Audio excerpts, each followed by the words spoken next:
This week on Just Jason Keto and More, we're going to make living mayo, a recipe inspired by a comment on my last video. So let's get started.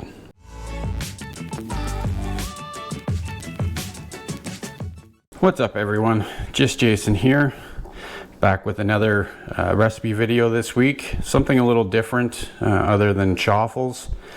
Earlier this week I did a review of this living mustard. This is a fermented mustard, and I wanted to give it a try and see how it works to make homemade mayo. So usually when I make mayonnaise, I use a grainy mustard and apple cider vinegar separate as ingredients, but this mustard actually has apple cider vinegar in it as its main ingredient, or one of its main ingredients. So figured give it a try, see how it turns out with some homemade mayo.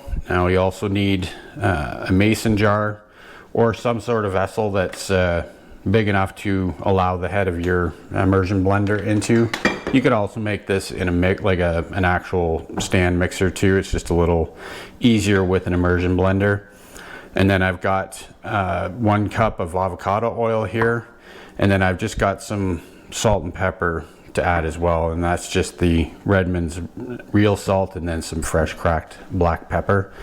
So again, we just have 1 egg in the mason jar here. So basically we're just going to start by adding the avocado oil in here.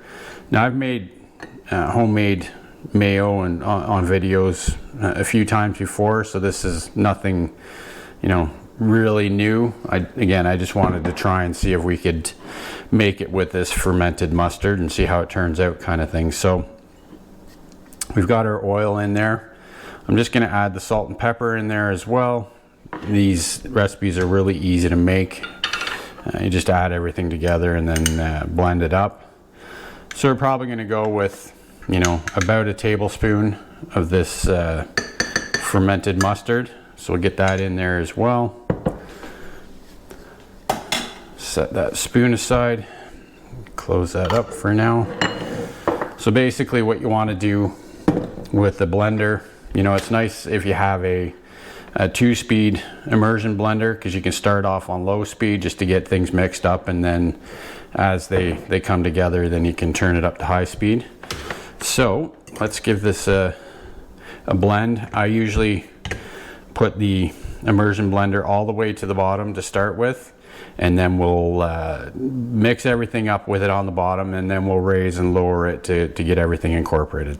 So let's give it a go.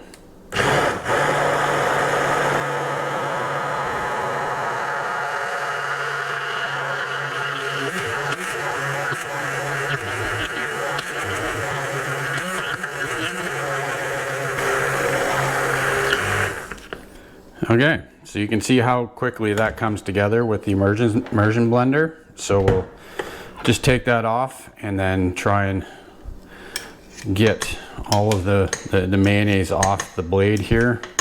I'll do what I can, and then I'll come back afterwards and sort of dig everything out of it. But you get the idea. That's why I like making my own mayo, is because it's so quick and easy. And I use enough of this that it's not going to go bad. Just put it in the fridge when you're done with it.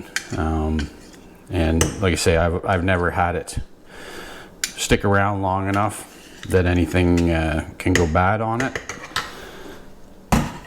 So that's basically the mayo there. You can see it